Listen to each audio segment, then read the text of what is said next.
Assalamualaikum warahmatullahi wabarakatuh. Telah disinggung-singgung masalah rancangan kitab undang-undang hukum pidana.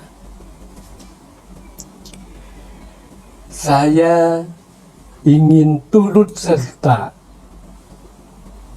melakukan penelaahan, membahas, dan di sana sini memberikan catatan apakah ada yang masih kurang sesuai dengan nilai-nilai luhur yang diakui di Indonesia, misalnya dengan nilai-nilai agama, ataukah semuanya sudah sejalan.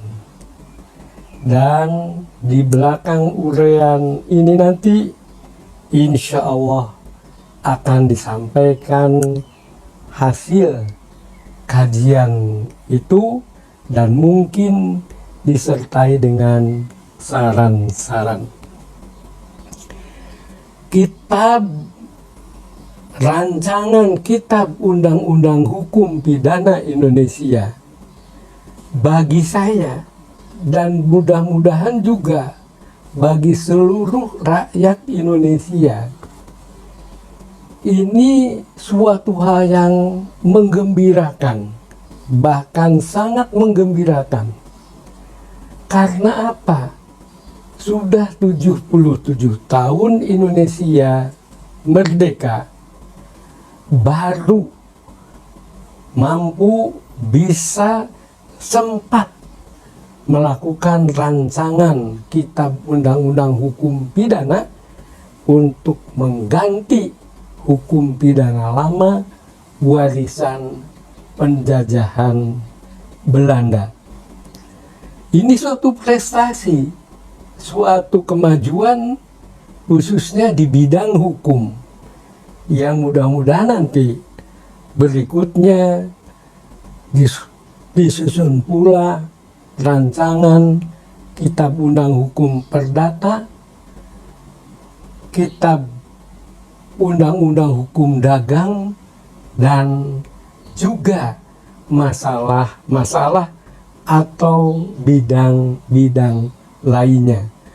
Kali ini kita mencabut rancangan kitab undang-undang hukum pidana.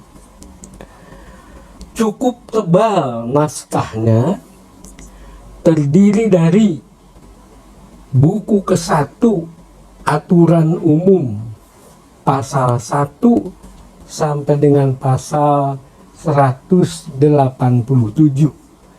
yang menentukan ketentuan-ketentuan umum mengenai keberlakuan hukum pidana itu, kemudian penerapannya dan lain-lain sebagainya.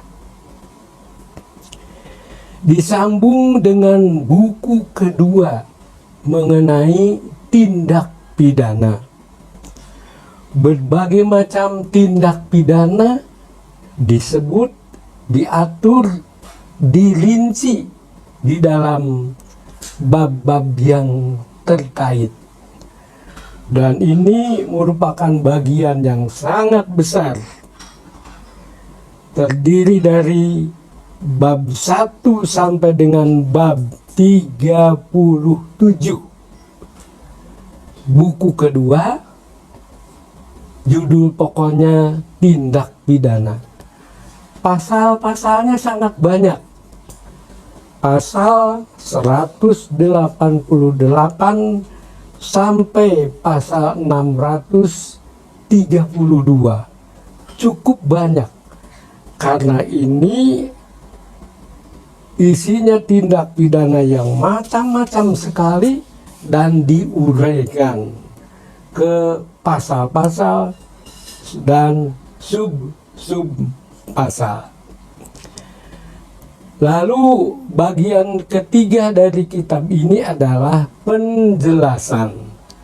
Penjelasan terhadap keseluruhan isi dari buku ke-1 dan buku kedua yang perlu diberi penjelasan, dan ada pula yang sudah dianggap cukup jelas tidak diberikan penjelasan.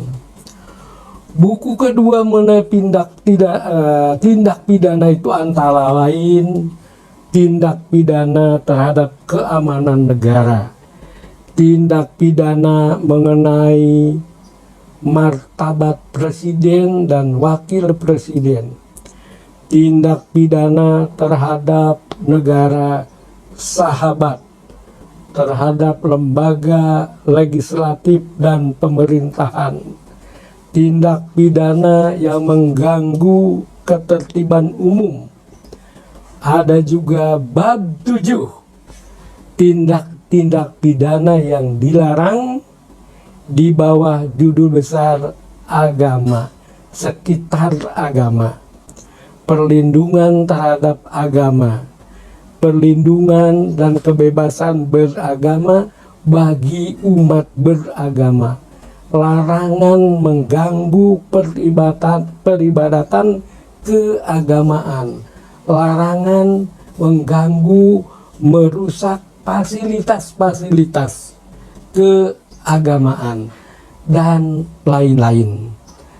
Dari bab ini ada kesan bahwa Indonesia memang bukan negara ateis, bukan berdasar komunisme, marxisme, leninisme, sekularisme, tetapi negara yang bersifat agamis atau religius.